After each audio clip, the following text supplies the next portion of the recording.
Salut, c'est Cassius, d'ouvre ton Vreli. Je vais essayer de te lire le début du livre cinquième des Confessions de Jean-Jacques Rousseau. Début du livre cinquième.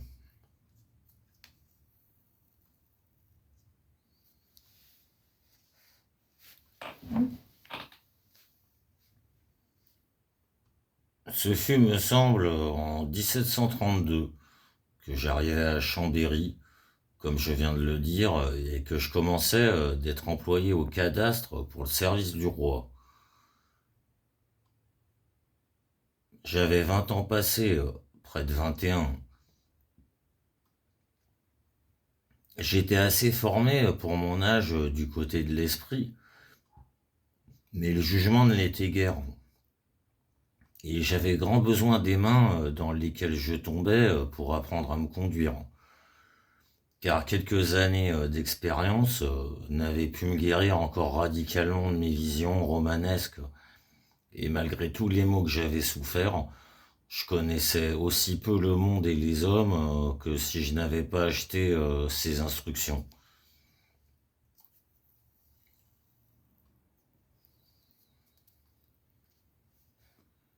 Je logeais chez moi, c'est-à-dire chez maman, mais je ne retrouvais pas ma chambre d'Annecy. Plus de jardin, plus de ruisseaux, plus de paysage. La maison qu'elle occupait était sombre et triste, et ma chambre était la plus sombre et la plus triste de la maison. Un mur pourvu, un cul-de-sac pour rue, peu d'air, peu de jour, peu d'espace, des grillons, des rats, des planches pourries. Tout cela ne faisait pas une plaisante habitation.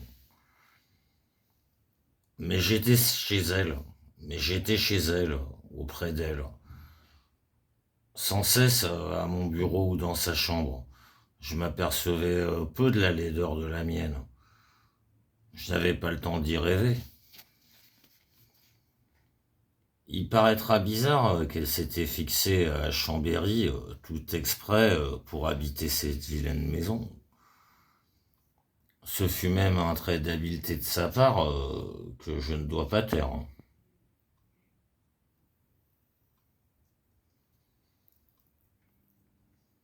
Elle allait à Turin avec répugnance, sentant bien qu'après des révolutions encore toutes récentes et dans l'agitation où l'on était encore à la cour, ce n'était pas le moment de s'y présenter.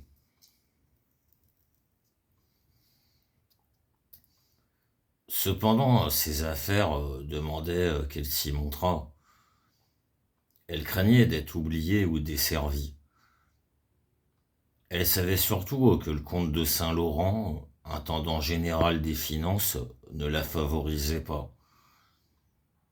Il avait à Chambéry une maison vieille, mal bâtie et dans une si vilaine position qu'elle restait toujours vide. Elle la loua et s'y établit. Cela lui réussit mieux qu'un voyage. Sa pension ne fut point supprimée et depuis lors, le comte de Saint-Laurent fut toujours de ses amis.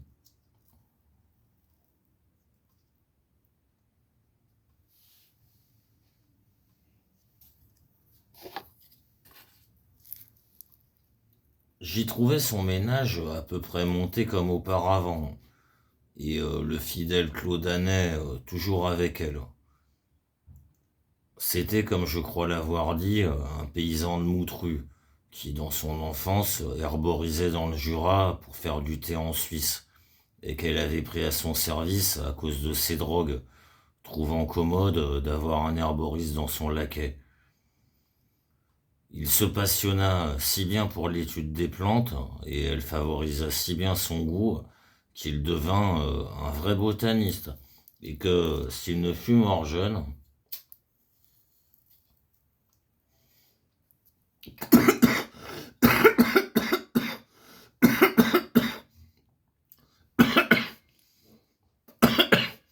Pardon, pardon, pardon.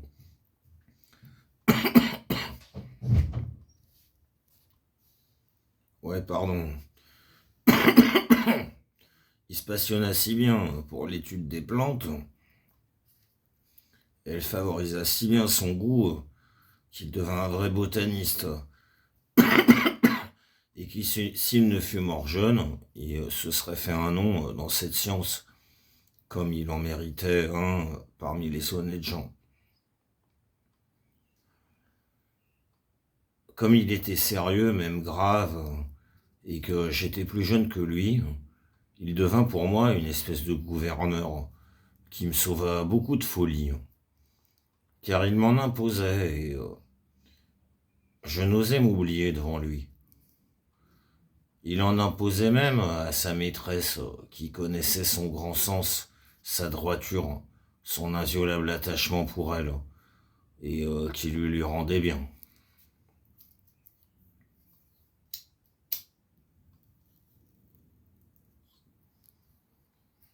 Claude Anet était sans contredit un homme rare, et le seul même de son espèce que j'ai jamais vu.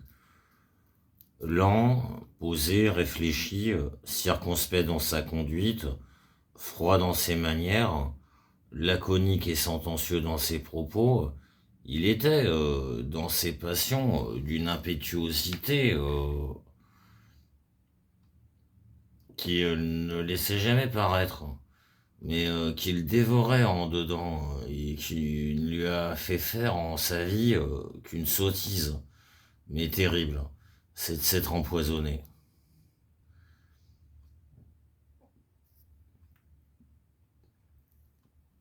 Cette scène tragique se passa peu après mon arrivée. Et il fallait pour m'apprendre l'intimité de ce garçon avec sa maîtresse. Car si elle ne me l'eût dit elle-même, jamais je ne m'en serais douté. Assurément, si l'attachement, le zèle et la fidélité peuvent mériter une pareille récompense, elle lui était bien due. Et ce qui prouve qu'il en était digne, il n'en abusa jamais. Ils avaient rarement des querelles, ils y finissaient toujours bien. Il en vint pourtant une qui finit mal. Sa maîtresse lui dit dans la colère un mot outrageant qu'il ne put digérer. Il ne consulta que son désespoir, et trouvant sous sa main une fiole de laudanum, il l'avala. Puis fut se coucher tranquillement, content de se réveiller jamais. Heureusement, Madame de Varin s'inquiète, agitée elle-même, errant dans sa maison, trouva la fiole vide et devina le reste. En volant à son secours, elle poussa des cris qui m'attirèrent. Elle m'avoua tout, implorant mon assistance, et parvint avec beaucoup de peine à lui faire vomir l'opium. Témoin de cette scène, j'admirais ma bêtise de n'avoir jamais eu le moins de soupçon des liaisons qu'elle me prenait. Mais Claude Anet était si discret que de plus clairvoyants auraient pu s'y méprendre. Le raccommodement en fut tel que j'en fus vivement touché moi-même, et depuis ce temps, ajoutant pour lui le respect à l'estime, je devins en quelque façon son élève, et ne m'en trouvais pas plus mal.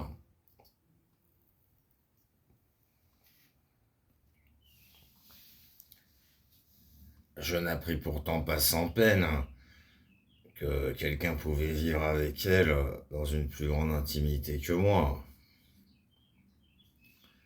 Je n'avais pas songé même à désirer pour moi cette place, mais il m'était dur de la voir remplir par un autre. Cela était fort naturel. Cependant, au lieu de prendre en aversion celui qui me l'avait soufflé, je sentis réellement s'étendre à lui l'attachement que j'avais pour elle. Je désirais sur toute chose qu'elle fût heureuse. Et puis, puisqu'elle avait besoin de lui pour l'être, j'étais content qu'il fût heureux aussi. De son côté, il entrait parfaitement dans les vues de sa maîtresse et prit en sincère amitié l'ami qu'elle s'était choisi.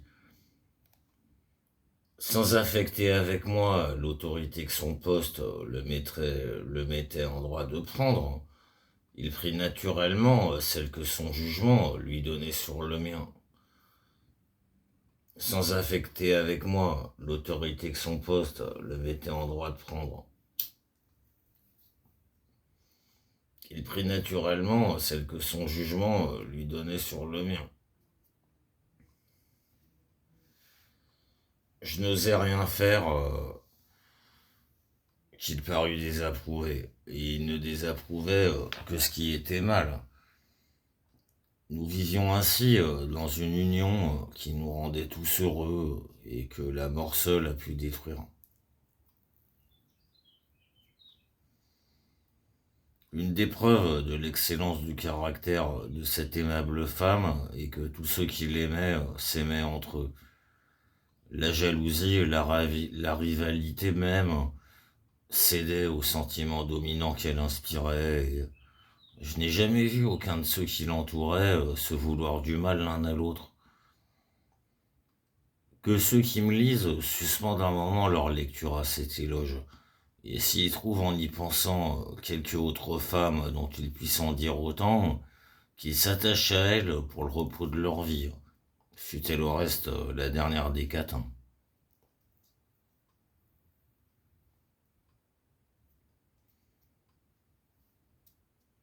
Ici commence, depuis mon arrivée à Chambéry jusqu'à mon départ pour Paris en 1741, un intervalle de 8 ou 9 ans, durant lequel j'aurai peu d'événements à dire, parce que ma vie a été aussi simple que douce, et cette uniformité était précisément ce dont j'avais le plus grand besoin pour achever de former mon caractère, que des troubles continuels empêchaient de se fixer.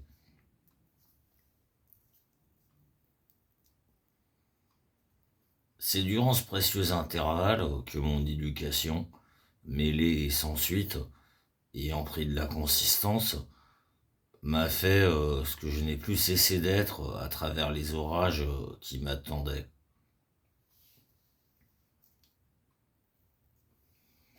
C'est durant ce précieux intervalle que mon éducation, mêlée et sans suite, ayant pris de la consistance, m'a fait que je n'ai plus cessé d'être à travers les orages qui m'attendaient.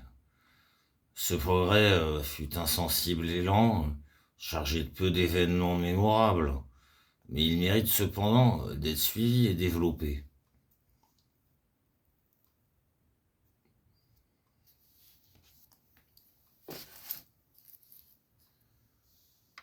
Au commencement, je n'étais guère occupé que de mon travail. La gêne du bureau ne me faisait pas songer à autre chose. Le peu de temps que j'avais de libre se passait auprès de la bonne maman, et n'ayant pas même celui de lire, la fantaisie ne m'en prenait pas.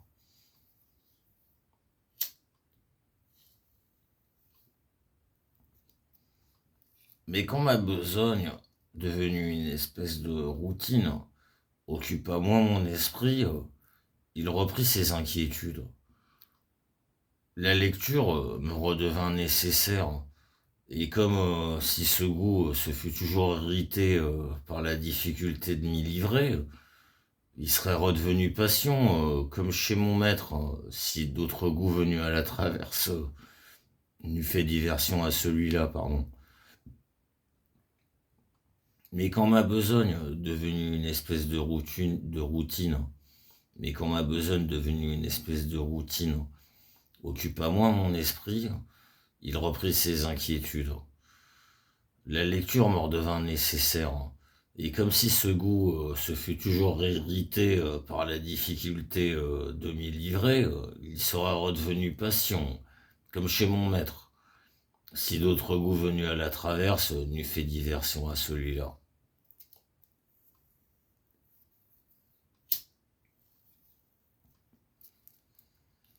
Quoiqu'il ne fallut pas à nos opérations une arithmétique bien transcendante, il en fallait assez pour m'embarrasser quelquefois. Pour vaincre cette difficulté, j'achetais des livres d'arithmétique et je l'appris bien, car je l'appris seul. L'arithmétique pratique s'étend plus loin qu'on ne pense quand on y veut mettre l'exacte précision. Il y a des opérations d'une longueur extrême, au milieu desquelles j'ai vu quelquefois de bons géomètres s'égarer. La réflexion jointe à l'usage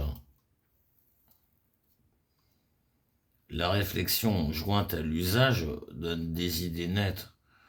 Et alors, on trouve des méthodes abrégées, dont l'invention flatte l'amour-propre, dont la justesse satisfait l'esprit, et qui font faire avec plaisir un travail agréable par lui-même. Je m'y enfonçais si bien qu'il n'y avait point de question soluble par les seuls chiffres qui m'embarrassaient. Et maintenant que tout ce que j'ai su s'efface journalièrement de ma mémoire, cet acquis demeure encore en partie au bout de 30 ans d'interruption.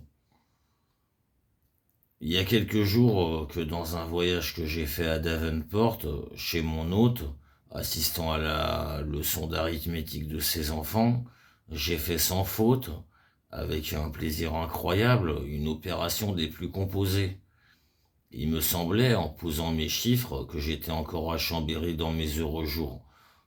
C'était revenir de loin sur mes pas.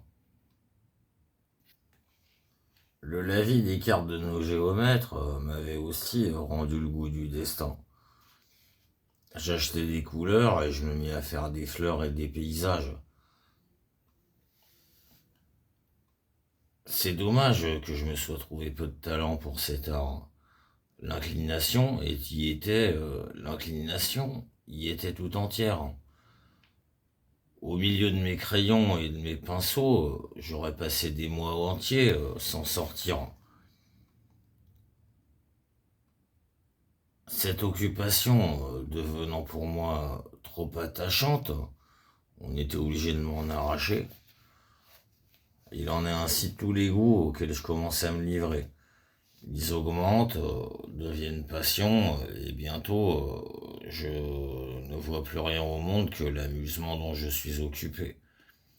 L'âge ne m'a pas guéri de ce défaut. Et il ne l'a pas diminué même. Et maintenant que j'écris ceci, me voilà comme un vieux radoteur, engoué d'une autre étude inutile où je n'entends rien, et que ceux mêmes qui s'y sont livrés dans leur jeunesse sont forcés d'abandonner à l'âge où je la veux commencer.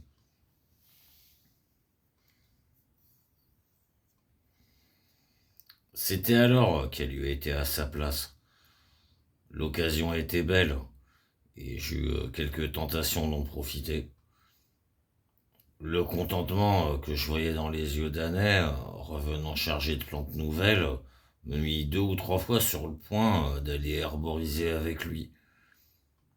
Je suis presque assuré que si j'y avais été une seule fois, cela m'aurait gagné. Et je serais peut-être aujourd'hui un grand botaniste, car je ne connais point d'études au monde qui s'associent mieux avec mes goûts naturels que celles des plantes. Et la vie que je mène depuis 10 ans à la campagne n'est guère qu'une herborisation continuelle, à la vérité sans objet et sans progrès. Mais n'ayant alors aucune idée de la botanique, je l'avais prise en une sorte de mépris et même de dégoût. Je ne la regardais que comme une étude d'apothicaire. Maman, qui l'aimait, n'en faisait pas elle-même un autre usage. Elle ne recherchait que les plantes usuelles pour les appliquer à ses drogues.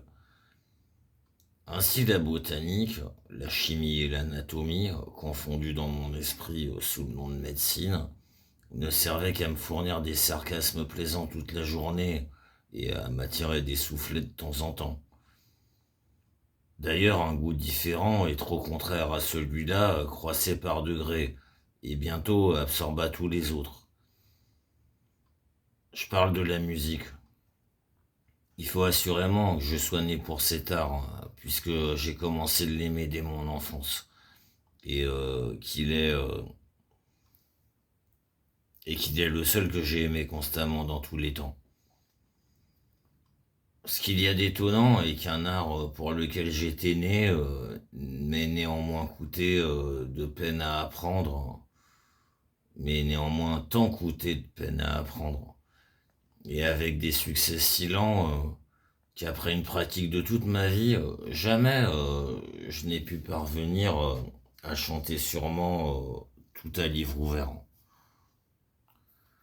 Ce qui me rendait surtout alors cette étude agréable était que je la pouvais faire avec maman. Ayant des goûts d'ailleurs fort différents, la musique était pour nous un point de réunion dont j'aimais à faire usage. Elle ne s'y refusait pas. Elle ne s'y ru- elle ne s'y refusait pas. J'étais alors à peu près aussi avancé qu'elle. En deux ou trois fois, nous déchiffrions un air. Quelquefois, la voyant empressée autour d'un fourneau, je lui disais, Maman, voici un duo charmant qui m'a bien l'air de faire sentir l'empirum à vos drogues. À part ma foi, me disait-elle, si tu me les fais brûler, je te les ferai manger. Tout en discutant, je l'entraînais à son clavecin. On s'y oubliait. L'extrait de genièvre ou d'absinthe était calciné. Elles m'ont barbouillé le visage et tout cela était délicieux. On voit qu'avec peu de tendresse, j'avais beaucoup de choses à quoi l'employer. Il me vint pourtant encore un amusement de plus qui fit bien valoir tous les autres. Nous occupions un cache aussi étouffé qu'on avait besoin quelquefois d'aller prendre l'air sur la terre. Année engagea maman à louer dans un faubourg un jardin pour y mettre des plantes. À ce jardin était jointe une guinguette assez jolie qu'on meubla suivant l'ordonnance. On y mit un lit. Nous allions souvent y dîner et j'y couchais quelquefois. Insensiblement, je m'engouais de cette petite retraite. J'y mis quelques livres, beaucoup d'estampes. Je passais une partie de mon temps à l'orner et à y préparer à maman quelques surprises agréables lorsqu'elle s'y venait promener.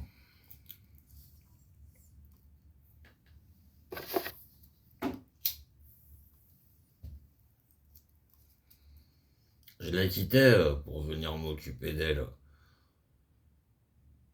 pour y penser avec plus de plaisir. Autre caprice que je n'excuse ni n'explique, mais que j'avoue que la chose était ainsi.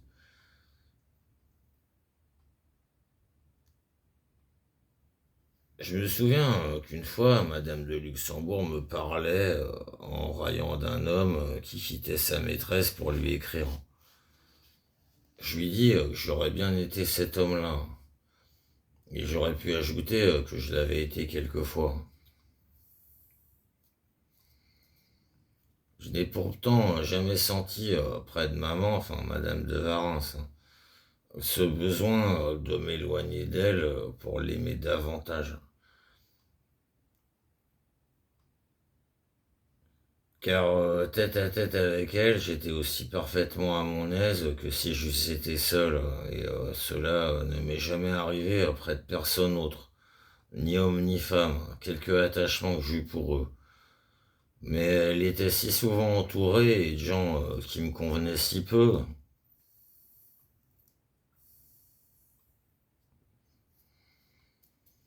que le dépit et l'ennui me chassaient dans mon asile, où je l'avais comme je la voulais, sans crainte que les importuns vinssent nous y suivre.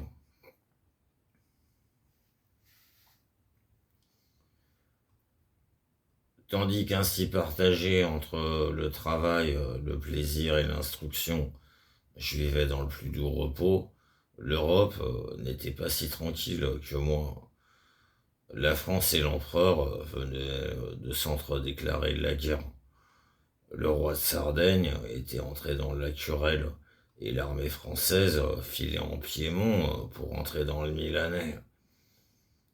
Il en passa une colonne par Chambéry et entre autres le régiment de Champagne dont était colonel monsieur le duc de la Trimouille auquel je fus présenté, qui me promit beaucoup de choses et qui sûrement n'a jamais repensé à moi.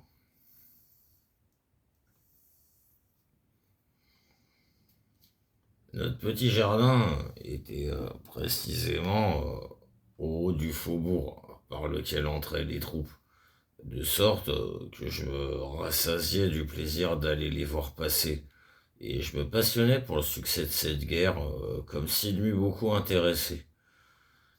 Jusque-là, je n'étais pas encore avisé de songer aux affaires publiques, et je me mis à lire les gazettes pour la première fois, mais avec une telle partialité pour la France que le cœur me battait de joie à ses moindres avantages, et que ses revers m'affligeaient comme s'ils fussent tombés sur moi. Si cette folie n'eût été que passagère, je ne daignerais pas en parler, mais elle s'est tellement enracinée dans mon cœur, sans aucune raison, que lorsque j'ai fait dans la suite à Paris l'antidespote et le fier républicain, je sentais en dépit de moi-même une prédilection secrète pour cette même nation que je trouvais servile, et pour ce gouvernement que j'affectais de fronder. Ce qu'il y avait de plaisant était qu'ayant honte d'un penchant si contraire à mes maximes, je n'osais l'avouer à personne, et je raillais les Français de leur défaite, tandis que le cœur m'enseignait plus qu'à eux. Je suis sûrement le seul qui, vivant chez une nation qu'il traitait bien et qu'il adorait, se soit fait chez elle un faux air de la dédaigner.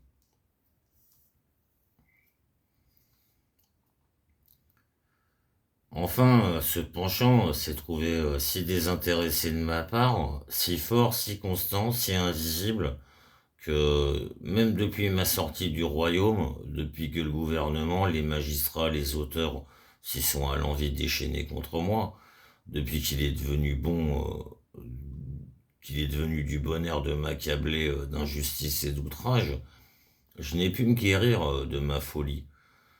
Je les aime en dépit de moi, quoiqu'ils me maltraitent.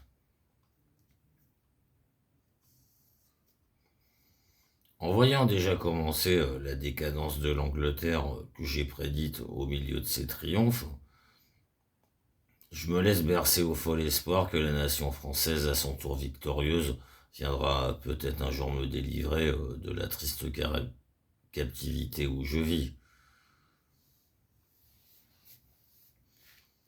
J'espère, je me laisse bercer au fol espoir que la nation française, à son tour victorieuse, viendra peut-être un jour me délivrer de la triste captivité où je vis.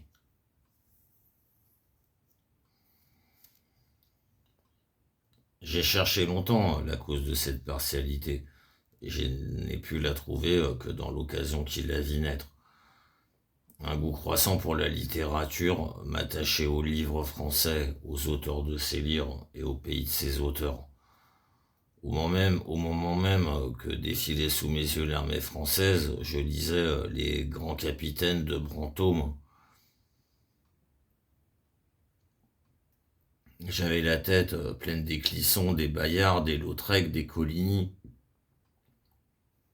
des Montmorency, des La Trimouille, et je m'affectionnais à leurs descendants comme aux héritiers de leur mérite et de leur courage. À chaque régiment qui passait, je croyais revoir ces fameuses bandes noires qui jadis avaient tant fait d'exploits au Piémont. Enfin, j'appliquais à ce que je voyais les idées que je puisais dans les livres, Mes lectures continuées et toujours tirées de la même nation nourrissaient mon affection pour elle et m'en firent enfin une passion aveugle que rien n'a pu surmonter. J'ai eu dans la suite occasion de remarquer dans mes voyages cette impression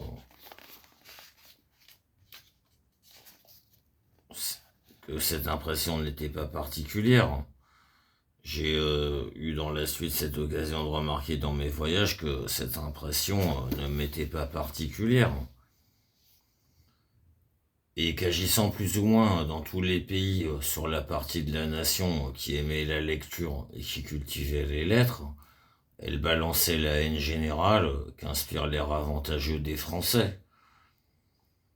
Les romans, plus que les hommes, leur rattachent les femmes de tous les pays.